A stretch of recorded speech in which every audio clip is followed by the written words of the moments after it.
Good evening to all of you. कल issue of share for cancellation other than cash का 2 question देखे थे। आज एक क्वेश्चन और देखे थे। कल लास्ट क्वेश्चन बताए थे कि जब किसी कंपनी का बिजनेस खरीद लेते हैं तो एसेट्स अगर कम होता है और पैसा ज्यादा देते हैं तो गुडविल बैलेंस निकलता है। अब यहाँ पे देखते हैं क्या कि अगर किसी कंपनी का रनिंग बिजनेस खरीद ले रहे हैं और एसेट्स ज्यादा है लेकिन पैसा कम दे रहे हैं तो इस केस में क्या निकलेगा। तो इसका देखते हैं। क्वेश्चन है आपका एस्टिमेटेड परचेज करा running business from M limited. Estimated purchase करा एम लिमिटेड से कितना का 2.5 लाख का। ठीक है। केवल ₹2 lakh as fully paid shares जिसमें से 2 लाख का शेयर दे रहा है। बाकी जो बच जाएगा वो क्या करेगा कि बैलेंस कैश में दे देगा। ठीक है। 2,50,000 का खरीदा 2 लाख शेयर का देगा और बैलेंस जो बचेगा कैश में देगा। अब जिस कंपनी का खरीदे उस कंपनी में एसेट्स और लायबिलिटी यहाँ पे दिया हुआ कितना है। प्लांट इन्वेंटरी 80,000 है, बिल्डिंग है 50,000, डेटर्स है 80,000, क्रेडिटर्स है 50,000, स्टॉक है 70,000 और कैश है 30,000। हम लोग को पास करना है, एंट्री पास करना है। चलिए देखते हैं एंट्री। तो सबसे पहले कल बताए थे कि अगर किसी भी रनिंग बिजनेस खरीदे किसी कंपनी का तो जो भी एसेट्स वगैरह होगा उस कंपनी का सब डेबिट होगा। तो एसेट्स में क्या है? तो एसेट्स में है प्लांट एंड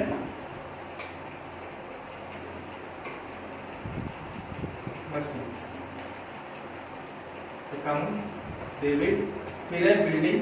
जितना भी आपका एसेट्स है सबको डेबिट कीजिए, बिल्डिंग अकाउंट डेबिट। फिर है आपका डेटर्स, डेटर भी एसेट्स है। एसेट्स और लायबिलिटीज तो मालूम होगा अच्छे से क्या होता है, डेटर्स अकाउंट डेबिट। फिर है स्टॉक, स्टॉक अकाउंट डेबिट। फिर आपका कैश अकाउंट डेबिट और क्रेडिटर्स लायबिलिटीज है तो 2 क्रेडिटर्स अकाउंट और उसको किसे खरीद रहे हैं तो एम लिमिटेड अकाउंट। ठीक है। अब यहाँ पे देखते हैं ये हो गया अमाउंट बैठाते। प्लांट एंड मशीनरी कितना का है तो प्लांट एंड मशीनरी 80,000 का है, बिल्डिंग 50,000 का, डेटर्स 80,000 का, फिर आपका है स्टॉक 70,000 का और फिर है कैश 30,000 का। क्रेडिटर्स कितना का है तो क्रेडिटर्स से 50,000 का क्रेडिटर्स है और देने के लिए कितना तैयार हो गए तो देने के लिए तैयार हो गए हैं 2,50,000 रुपया देने के लिए यहाँ पे तैयार है। अब देखते हैं कि एसेट्स उस कंपनी का कितना है तो 8 + 13, 13 × 21, 21 × 30 और 3,30,000 का एसेट्स है। जबकि हम लोग पैसा देने के लिए कितना तैयार हुए तो 50 और उसका लायबिलिटीज का पेमेंट करेंगे यानी क्रेडिटर्स का और 2.5 लाख एनएमटी को देने के लिए तैयार हुए। यानी जिस कंपनी का हम खरीद रहे हैं लिमिटेड का 3,30,000 का टोटल एसेट्स आ रहा है जबकि हम उसको देने के लिए तैयार कितना हुआ 3 लाख। तो यहाँ पे एसेट्स ज्यादा है और लायबिलिटी समझिए कि पेमेंट कम कर रहे हैं तो इस केस में हम लोग क्या बोलते हैं कि स्टॉक रिजर्व बोलते हैं, सॉरी कैपिटल रिजर्व बोलते हैं। स्टॉक रिजर्व नहीं कैपिटल रिजर्व बोलते हैं। कल समझाए थे कि अगर एसेट्स कम होता है जैसे यहाँ पे मान ली कि 4 लाख देते और जबकि एसेट 3,30,000 का है तो एक्स्ट्रा जो 70,000 निकलता वो उसका गुडविल दे रहे हैं। लेकिन यहाँ पे एसेट्स ज्यादा ले रहे हैं और पेमेंट कम कर रहे हैं तो यहाँ पे जो एक्स्ट्रा निकल रहा है वो है आपका 30,000 कैपिटल रिजर्व के नाम से। ठीक है। अब उसको हम लोग जब पेमेंट करने का बारी आया तो देखते हैं पेमेंट यहाँ देख लेते हैं दूसरा एंट्री। तो पेमेंट क्या कर रहे हैं तो सबसे पहले एम लिमिटेड अकाउंट डेबिट। ठीक है। शेयर दे रहे उसको तो 2 शेयर कैपिटल अकाउंट। ठीक। 2.5 लाख देना था उसको, कितना देना था 2.5 लाख देना था उसको, 2.5 लाख यहाँ बैठा दीजिए और शेयर तो निकाल के दे दिया है। कितना दे रहे हैं 2 लाख रुपीज लगा हुआ यानी 2 लाख अमाउंट ही दे रहे हैं तो 2 लाख। ठीक है। और बाकी जो बच गया 2.5 लाख में 2 लाख दे दी तो बाकी जो बच गया कैसे बोला था तो कैश में बोला था तो 2 कैश अकाउंट। कितना बच जाएगा तो 50,000 आपका बच जाएगा कैश। तो इस टॉपिक में हम लोग क्या सीखे, इस टॉपिक में सीखे क्या कि अगर किसी कंपनी का एसेट्स किसी कंपनी का बिजनेस खरीद रहे हैं उस कंपनी का एसेट ज्यादा होता है और लायबिलिटीज यानी पेमेंट हम कम करते हैं तो जितना कम पेमेंट कर रहे हैं वो मेरे लिए क्या कहलाता है कैपिटल रिजर्व कहलाता है। और कल क्या सीखे थे कि जितना पेमेंट ज्यादा करते हैं एसेट्स कम होता है तो उसका क्या कहते हैं गुडविल निकलता है। तो ये चीज आप लोगों का आज छूटा हुआ था जो आज हम लोग सीखे, इसको नोट डाउन कीजिए। इससे रिलेटेड एक और क्वेश्चन देख लेते हैं। बताया थे कि आपका क्या होता है कि शेयर इशू करता है तो पार पे, प्रीमियम पे और फिर डिस्काउंट पे। तो पार और प्रीमियम तो आप लोग को बता दी। ठीक है। आज हम लोग देखते हैं डिस्काउंट देखते हैं। तो डिस्काउंट पे अगर ये वही issue of share for consideration other than cash है, और शेयर जो इशू कर रहा है वो डिस्काउंट इशू कर रहा है, तो उसका एंट्री का लिखवा दिए थे। आज क्वेश्चन देख लेते हैं क्या बोला है। Expanded purchase assets at ₹3,18,000 from Y से एसेट खरीद रहा है। It issued equity shares of ₹10 और इक्विटी शेयर इशू कर रहा है ₹10 वाला एट अ डिस्काउंट ऑफ 5% के डिस्काउंट पे। देखते हैं और लिख लीजिए पास जनरल।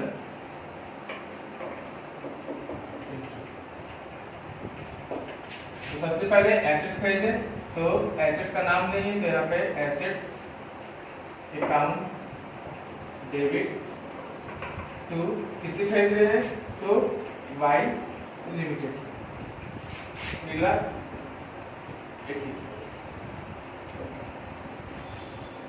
ठीक है, फिर डाउन पेमेंट तो किए नहीं, हम बताए थे कल भी कि जरूरी नहीं कि हर बार क्वेश्चन में डाउन पेमेंट का दिया हुआ है, कोई ये जरूरी नहीं है। अगर डाउन पेमेंट का दिया तो डाउन पेमेंट का एंट्री करेंगे, नहीं दिया तो एंट्री नहीं करेंगे, आप सिर्फ शेयर इशू करने का। तो वाई लिमिटेड अकाउंट डेबिट और डिस्काउंट है discount on issue of share account debit to equity share था तो इक्विटी शेयर कैपिटल अकाउंट। अब यहाँ पे आगे नंबर ऑफ शेयर निकाल लेते हैं, उसके बाद अमाउंट बैठाएंगे। तो नंबर ऑफ शेयर कैसे निकलेगा, नंबर ऑफ शेयर तो कल भी बताया था आप लोग को। यहाँ पे कैश प्राइस, सीपी यानी कैश प्राइस, डीपी यानी डाउन पेमेंट, एफबी यानी फेस वैल्यू, और यहाँ पे डिस्काउंट है, प्रीमियम रहता है तो प्लस करते हैं, डिस्काउंट है तो क्या करेंगे माइनस करेंगे। चलिए यहाँ बैठाते हैं। कैश प्राइस कितना है 3,80,000, डिस्काउंट डाउन पेमेंट तो कुछ है नहीं तो डाउन पेमेंट 0 हो गया। ठीक है, फेस वैल्यू कितना है 10 और डिस्काउंट कितना आएगा तो ₹10 का 5%, ₹10 का 5% कितना आ जाएगा देख लीजिए, 10 का 5%। ठीक है, तो आ जाएगा 0.5, तो ये 0.5 हम लोग यहाँ पे माइनस करेंगे 0.5, तो 3,80,000 डिवाइडेड बाई 9.5। ठीक है, तो 3,80,000 डिवाइड बाई 9.5 यहाँ से हटा देते हैं, कितना बार में डिवाइड हो जाएगा तो देखते हैं। 3,80,000 है 95 से डिवाइड करना तो आपका ये कितना हो जाएगा 4 बार में, तो कितना निकल गया 4,000 शेयर। यानी कितना शेयर इशू कर रहा है 4,000 शेयर इशू कर रहा है। अमाउंट बैठाते हैं यहाँ पे, तो देखिए इक्विटी शेयर कैपिटल कितना बैठेगा 4,000 शेयर, कितना रुपया था 10 रुपया, यानी 40,000। ठीक है, फिर अब इस पे देखते हैं डिस्काउंट में, तो 4,000 शेयर है और 0.5 यानी इस 10 का आधा कर दीजिए तो 2,000। ठीक है, और बाकी यहाँ पे कितना बच जाएगा 38,000। ठीक है, क्लियर। तो कल का क्वेश्चन में हम देखे थे क्या कि अगर पार पे रहता है तो जितना अमाउंट देना है उतने ही शेयर भी आएगा, अगर प्रीमियम पे रहता है तो वो भी घुरा घुरा के उतने ही शेयर आएगा, लेकिन नंबर ऑफ शेयर कम जाएगा। लेकिन जब डिस्काउंट पे रहता है तो अमाउंट देना है 38,000, लेकिन शेयर कितना दे रहे हैं 40,000। क्यों? क्योंकि डिस्काउंट पे देने से कंपनी का शेयर का वैल्यू क्या हो गया कम हो गया, इसी कारण ये अमाउंट ज्यादा आ जाता है। ठीक है, इसको नोट डाउन कीजिए। चलिए, तो आज आपका टॉपिक खत्म हो गया, issue of share for consideration other than cash. उससे रिलेटेड क्वेश्चन है, अगर आपके पास शिक्षा सागर का बुक है तो लॉन्ग क्वेश्चन 28 से 33, और अगर एसकेसी का बुक है तो शॉर्ट क्वेश्चन 7 to 12 और लॉन्ग क्वेश्चन 23 to 26। फिर से बोल दे रहे हैं कि ये जो क्वेश्चन हम दे रहे हैं न्यू बुक से दे रहे हैं, बाकी आपका अगर पुराना बुक है या कोई और भी बुक है तो आप टॉपिक देखिए और उस टॉपिक से रिलेटेड क्वेश्चन बनाइए, और समझ में नहीं आता है तो आपके पास व्हाट्सएप नंबर पहले वीडियो में भी दे दिए थे और इस वीडियो में भी देख लीजिए व्हाट्सएप नंबर, और ये आपका दोनों पे आप किसी में भी मैसेज या कॉल, इस पे कॉल मत कीजिएगा, कॉल इस पे नहीं कीजिएगा, लेकिन इस पे आप मैसेज या कॉल दोनों में से करके जो भी पूछना हो पूछ सकते हैं। ठीक है, वीडियो देखिए, नहीं समझ में आए मैसेज या कॉल कीजिए, और अगर समझ में आए तो लोगों को शेयर कर दीजिए। सब्सक्राइब करने की जरूरत नहीं है, लेकिन लोगों को शेयर कर दीजिए ताकि लोग दूसरे लोग भी पढ़ सकें। Thank you.